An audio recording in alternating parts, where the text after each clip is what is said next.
Hello and welcome. I'm Riz Khan. The Trump name is a loaded one and carries with it both positive and negative traits, depending on your view of the current US president. For Fred Trump III, it's a name that has often created challenges because of his strained relationship with his uncle, perhaps even more so since Donald Trump returned to the White House. Fred is a passionate advocate for people with disabilities, as his youngest son, William, now in his mid-20s, has serious communication and physical challenges.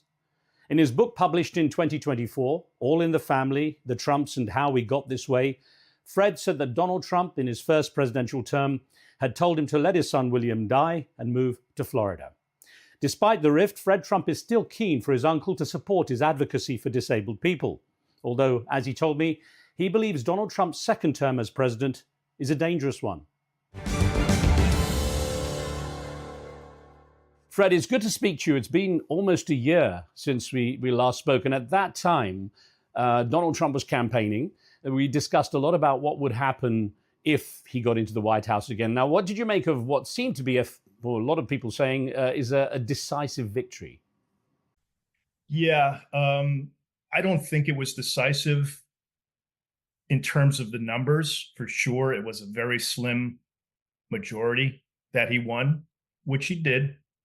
But we've never seen anybody like him who will take a razor-thin majority and turn it into what he's turned it into. And you have to give him credit for that. I mean, I said it in my book all along. He is relentless, and he is going to do many of the things I said. He is full charged, full of energy.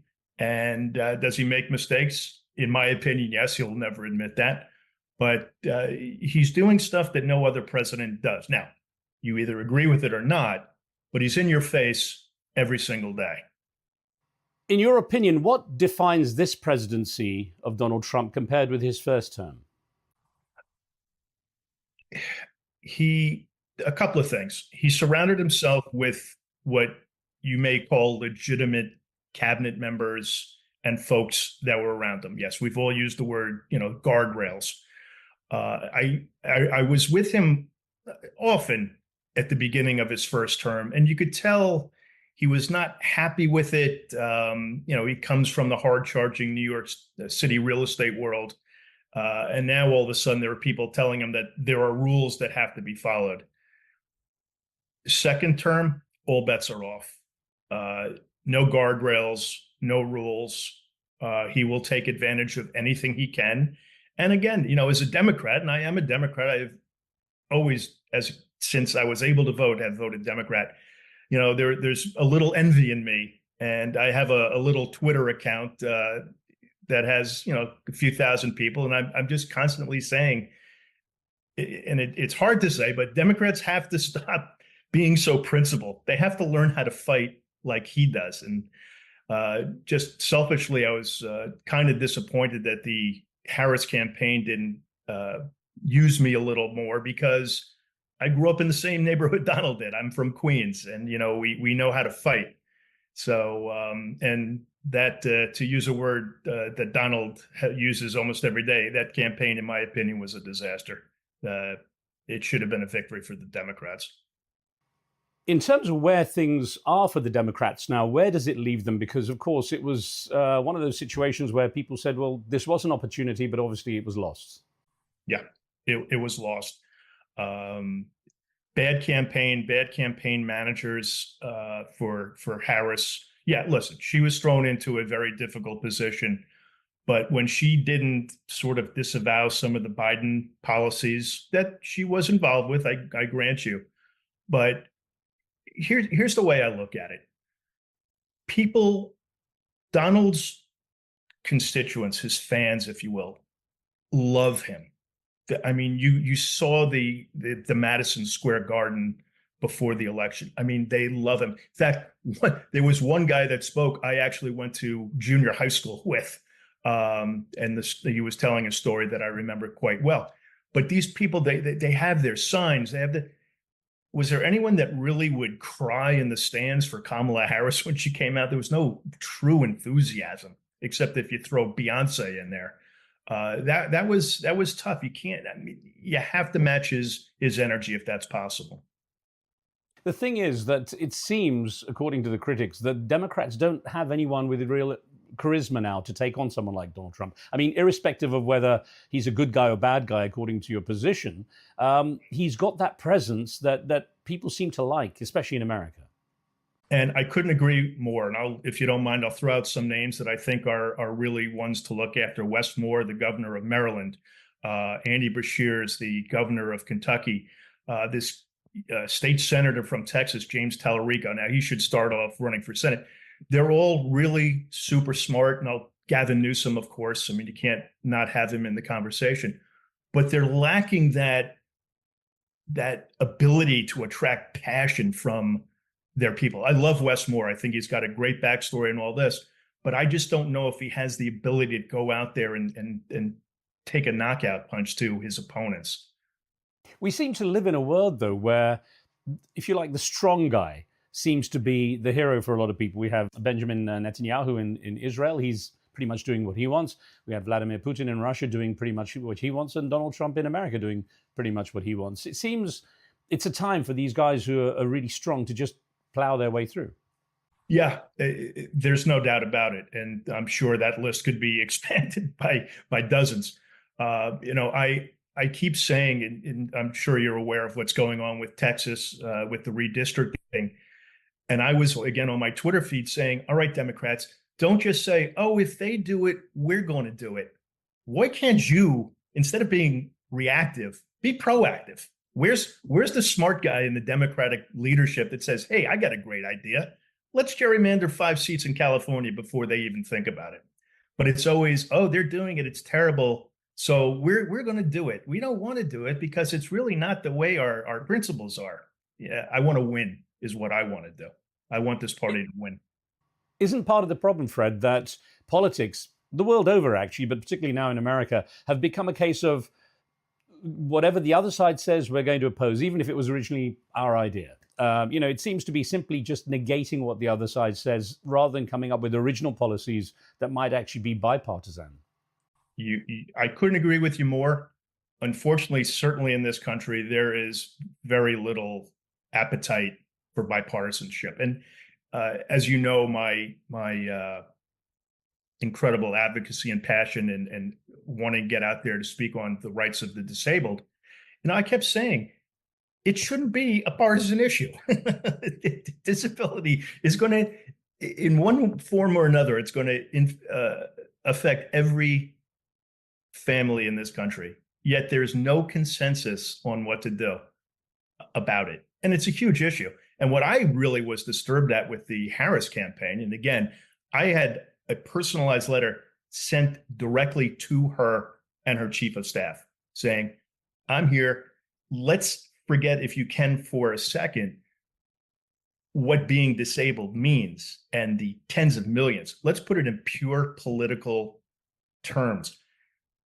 There are 60 million people in America that are afflicted with some sort of disability. That is a huge voting block. And believe me, I was involved with many organizations, and all of them are saying, we can't believe that the head of our party right now, Kamala Harris, and the vice presidential candidate, Tim Walz, who has a son who's disabled, I didn't hear them use the word disabled once. So again, if you want to put it in truly political terms, disability is a major voting block. Fred, I'm going to circle back around to that in a minute, but let me carry on with what Donald Trump's been doing since he's come into office and how much things have changed since January of this year. Now, a couple of things. First of all, what did you make of his various claims? I'm going to stop wars in a day and so on. Of course, that hasn't happened. What did you make of the kind of broad brush statements he made? Well, if there was anybody out there that believed that, but his MAGA base tends to believe stuff like that. Now we're 6-8 months into it, and we'll see tomorrow if there's any progress. I'm sure he's not thrilled with the fact that he's being played by Putin, as many people are saying. I think he's way too close, and trust me, I'm no expert on the Middle East, but as a layperson, political junkie, I think he's too close to Netanyahu with what's happening right now. I think when you start seeing him tout his stopping the war with Congo or Azerbaijan or that's him trying to make up for the fact that he's not having any success with the two big ones. What about his what seems to be fairly big appetite for the Nobel Peace Prize?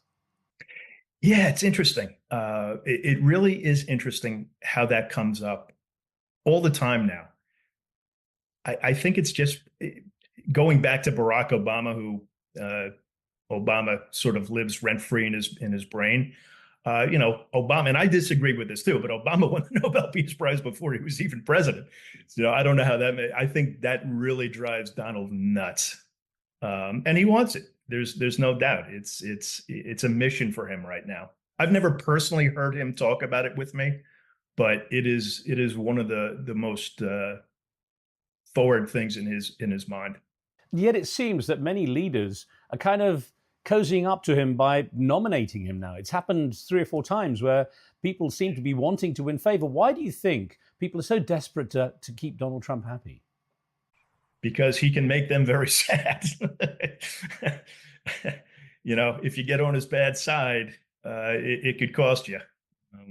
So I think we see it every time, except for maybe Zelensky. Everybody who goes into the White House, tries to curry favor with him in one way or another. For a lot of people, he seems to be wielding power that seems to be way beyond what most people would have expected the US president to have, that there would be more checks and balances.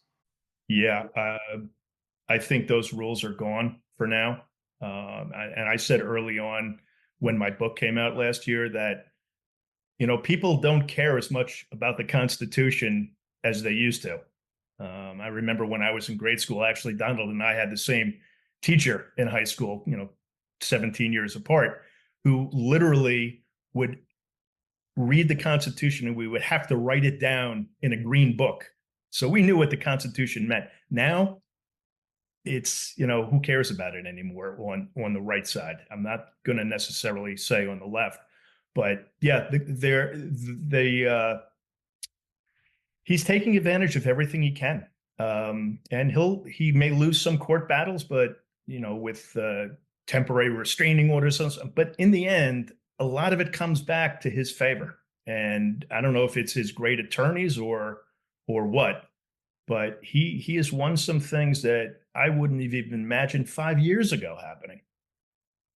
There are those who have the opinion that the checks and balances, if not coming through the political system, will come in other ways. I've heard, for example, the financial markets end up as a check and balance against the president's action. When the tariffs were first being announced, there was such a reaction in the financial markets that Donald Trump had to kind of pull back. That perhaps it's the laws of nature, if you want to see him that way, might actually hold him back in some of his actions. Yeah, I agree with you, but he has this masterly ability of starting off at a point and reeling it back in. And you definitely saw that with the tariffs. Was it April 2nd when and the markets just absolutely crashed? And I cautioned the Democrats saying, A, don't wish for inflation to come because that's just bad for the American people. But he'll find a way, as I said, to reel it back where what he said is not really what he means. And you saw the market is at an all-time high. We had a very bad PPI, producer price index number today. Markets reacted dismally right off the bat, and then they're starting to claw its back. So, here's the thing. He is always in somebody's ear. Okay, he'll dial up Goldman Sachs the other day. He'll dial up some other companies. He'll dial up somebody in the government saying, you better write this now, okay?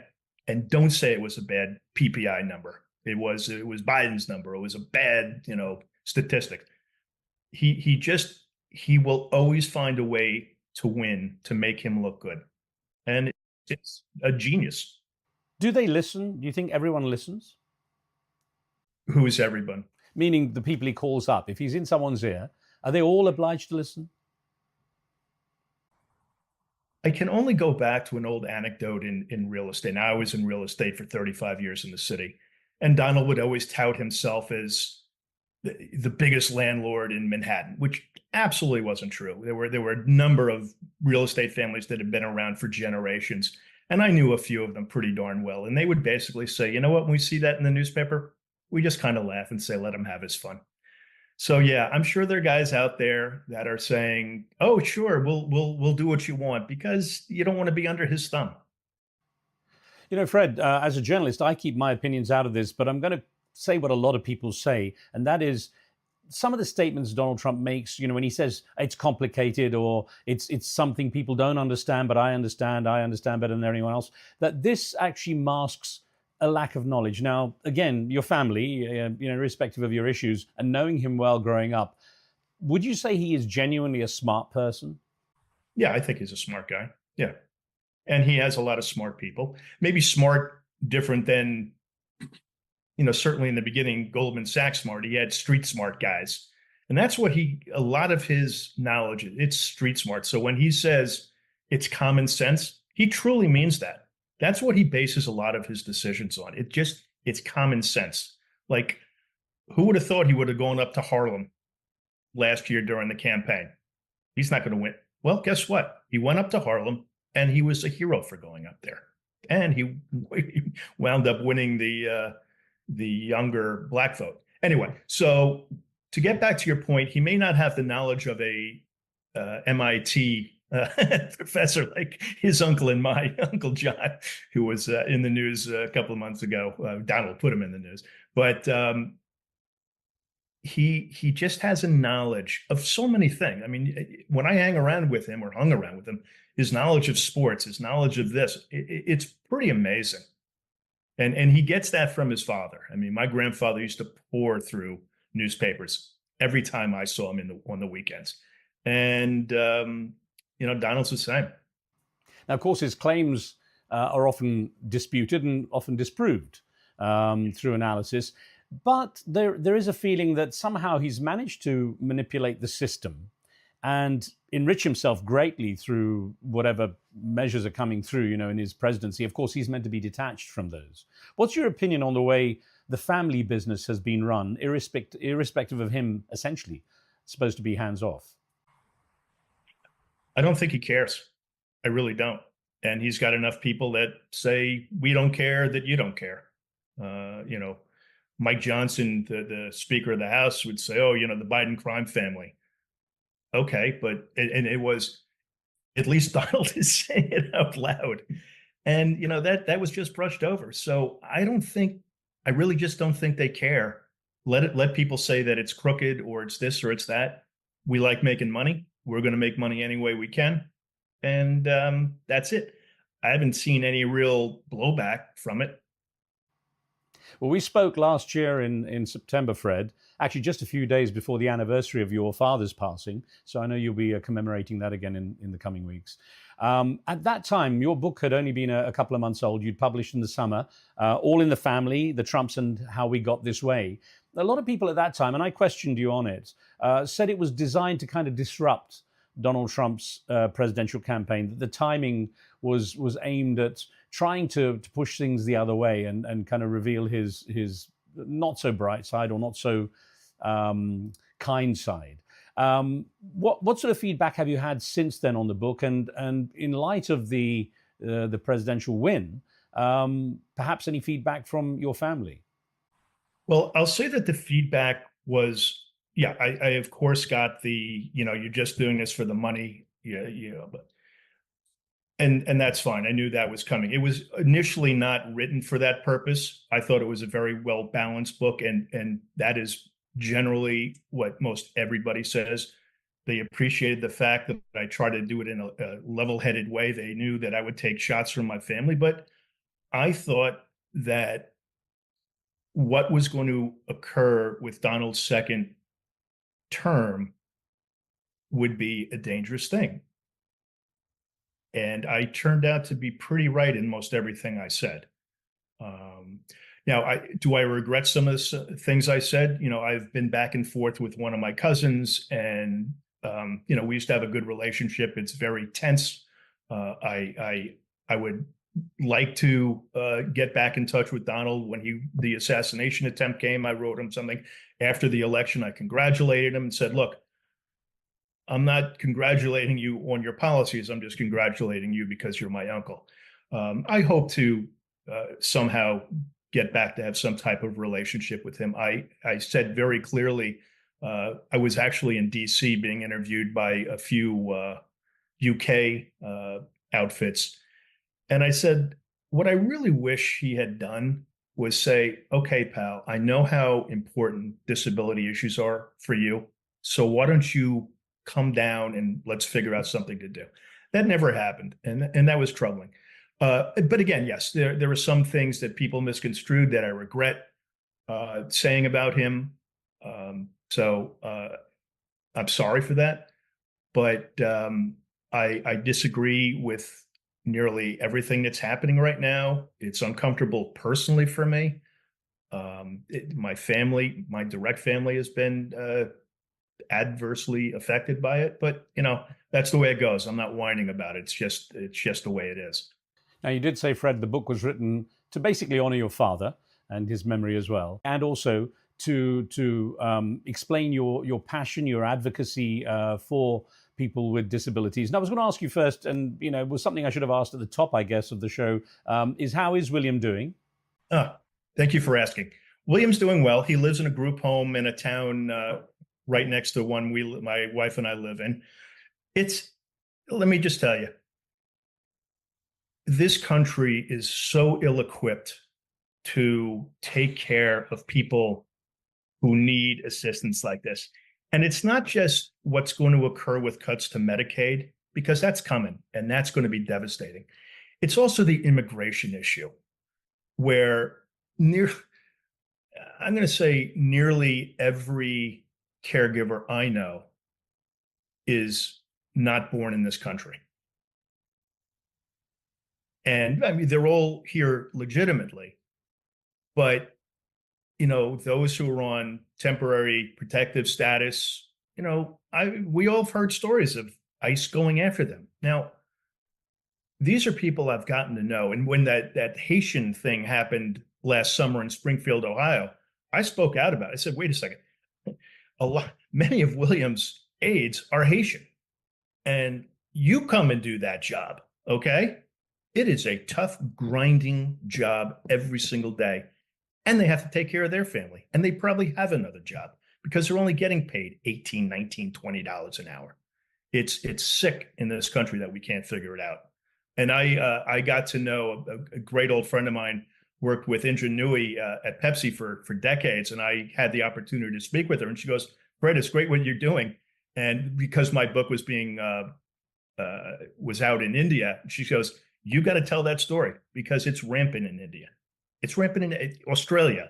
Every country that I have had the opportunity to speak to, disability issues, and I don't get it. We're all going to be affected with it. I mean, I'm probably 10, 15 years away from needing home health care or something like that. We all are. We're all getting. I just had a good friend who's had his third child, and she's going to be in the hospital for 2 months. And what effect will that have on the rest of her life?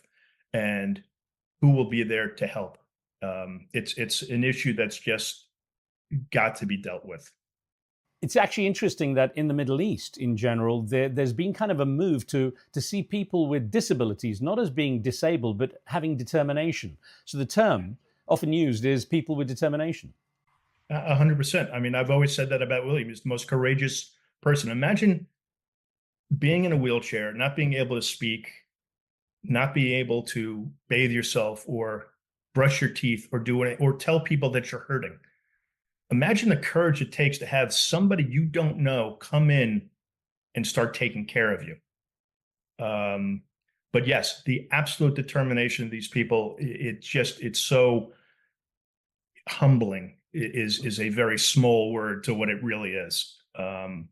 I give everyone who lives with a disability, no matter what it is, this country looks down on those people, and they shouldn't. They should, and you make a great point. They should look to them with respect.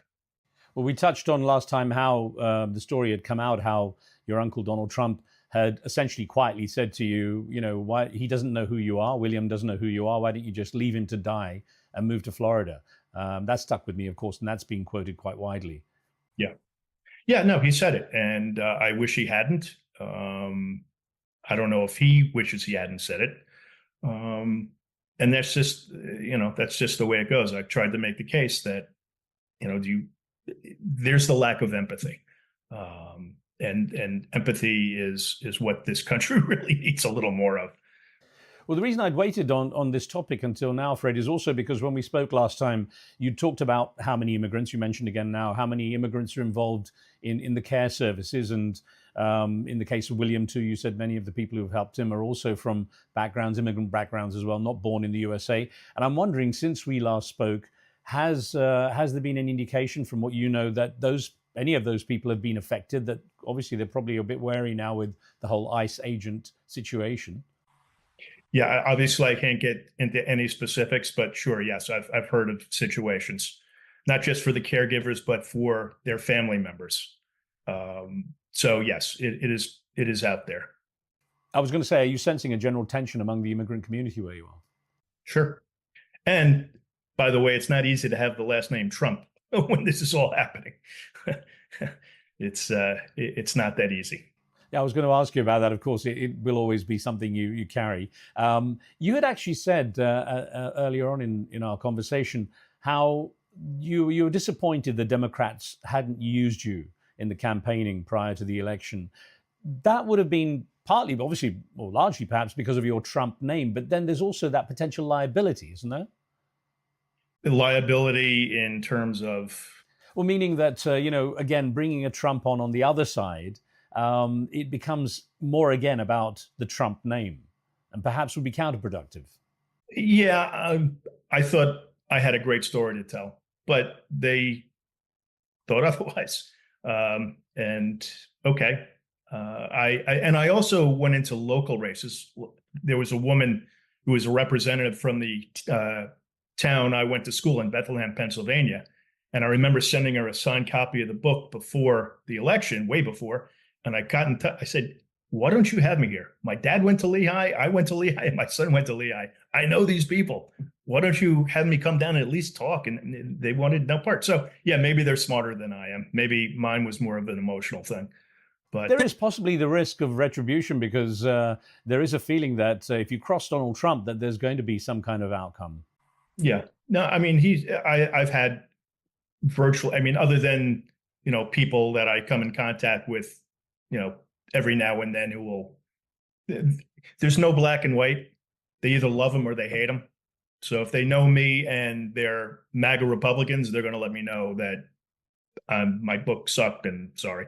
And you shouldn't be doing that. He's the greatest thing in the world. Okay, that's great. That's their opinion. I have no problem with that. You're not the only one who wrote about it, though, Fred, because obviously your sister Mary also was quite scathing in her opinion. Yeah, I would say more scathing than me. Mine, of course, was based on real personal history with Donald, as opposed to Mary, who really didn't have a relationship with him. Let me ask you about what's happening in the health sector as we're talking on this topic. One of the people I interviewed on my show during the presidential campaign, and he was running for president at the time, was RFK Jr., who then ended up as health secretary. What have you made of, well, first of all, your thoughts on him as a person, because he's also quite divisive, but then also on how the health sector is going and how it might affect the lives of your family members, including William? Just very quick anecdote. The first time I met Bobby, he was in a battle with Donald. Donald owned a piece of property up in Westchester and wanted to put a bunch of golf courses, a golf course and a bunch of houses up there. And Bobby Kennedy was on his water. He was pro water. You can't use all this water. It's very important. And while that was going on, I flew down with Donald and my wife and my baby daughter. And Bobby Kennedy was on the plane. And I'm like, oh, that's interesting. Here they are fighting against each other, but take a ride on my plane. It did give me the opportunity to meet Ethel Kennedy, though, which was one of the great treats of my life. But RFK Jr. seems to be stirring it up in the health sector anyway. How do you see the various things happening? I think he's just a very dangerous guy. How anybody listens to him now? His healthier eating, okay, I get that. That's fine. But I, when I don't want to rely too much on very, very smart people, but in this case, I want to listen to what the scientists have to say.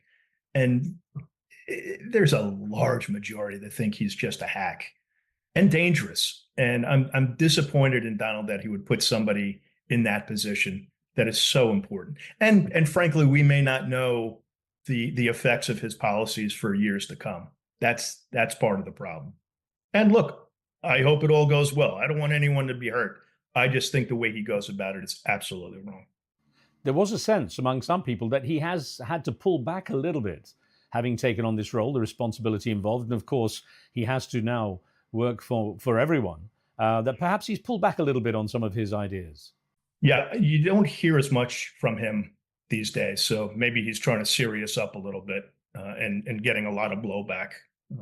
I hope so. Fred, the last time we spoke, of course, The Apprentice, the movie, the biopic on your uncle was coming out. You said you wouldn't see it. Did you end up going to see it? No, no, I had no interest. I never watched the TV show, to be honest with you. Yeah, I was thinking irrespective just to see what sort of take they had on Donald Trump. No, I honestly didn't care. Now, you had mentioned also at the time your book might become a movie. What were the prospects of that? Not very good. No, some people had talked to me, but it would just take too much, and it was too much, and that's fine too. That was more maybe my ego being stroked a little bit, but yeah, no, there was no real chance that was going to happen. Well, certainly it wouldn't be the best time for it to happen now with Donald Trump in the White House, but it's possibly something that might get revisited. Maybe. What do you see in terms of the follow up on the story? Do you see? I mean, obviously you've done this book as a tribute to your father and to William. What else do you see yourself delving into when it comes to the Trump family and what you might want to write about?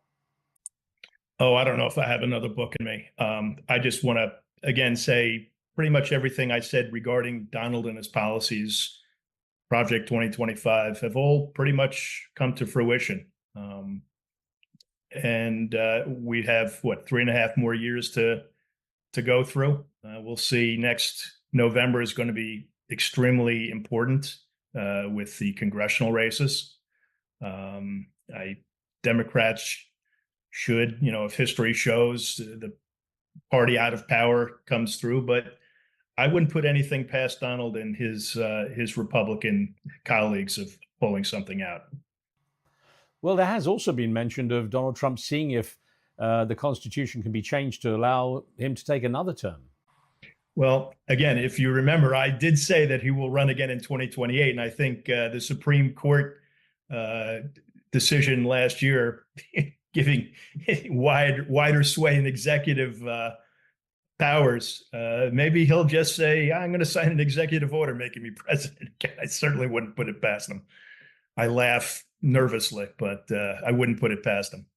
There was also a film called Civil War that was made about America becoming so divided, and it was pretty grim. It was taking a journalist perspective on the story. In that sense, how do you feel about the way the USA is going in terms of its society, in terms of the divisions? Do you see the greater divisions that a lot of people talk about, and do you ever see those being healed? I do see the divisions. I think they're obvious. They're unfortunate.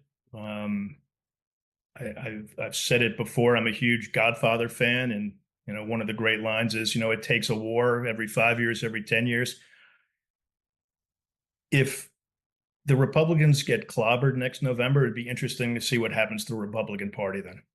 Are they just going to finally say we're done? We got to move forward, or is Donald going to do what he does, just say, not me, we're moving forward. I didn't lose that election. It was you guys.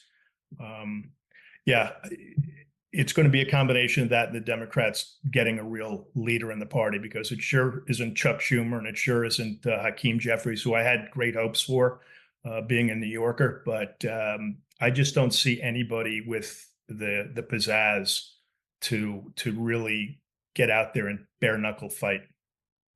There is a sense, though, that the US also has lost its place as a global leader. What's your opinion on that? You certainly obviously would know better than me, but I can't help but think that we're being ridiculed, just to put it into simple terms. We're not the great, I mean, sure, we're the great power for sure, but are we the moral compass? Are we the great leaders of the world right now? I'm not so sure we are, and that's really a shame because nearly all my life we had been. Well, as we wrap up, Fred, I was going to say, when we spoke last time, you'd said how your son William loved the song "Road to Joy" by Peter Gabriel. I did drop him an email. I never got to hear back. I mean, he's a very busy guy, but perhaps we can revisit that, and maybe you'll have a chance to connect there as well. Fred, always a pleasure to speak with you. Thank you for making the time. Riz, thank you so much. Take care. Well, Fred Trump III there discussing the second term of his uncle, US President Donald Trump. And that's it for this edition of the show. Thanks for watching. Don't forget to subscribe and leave your comments. And I'll see you next time.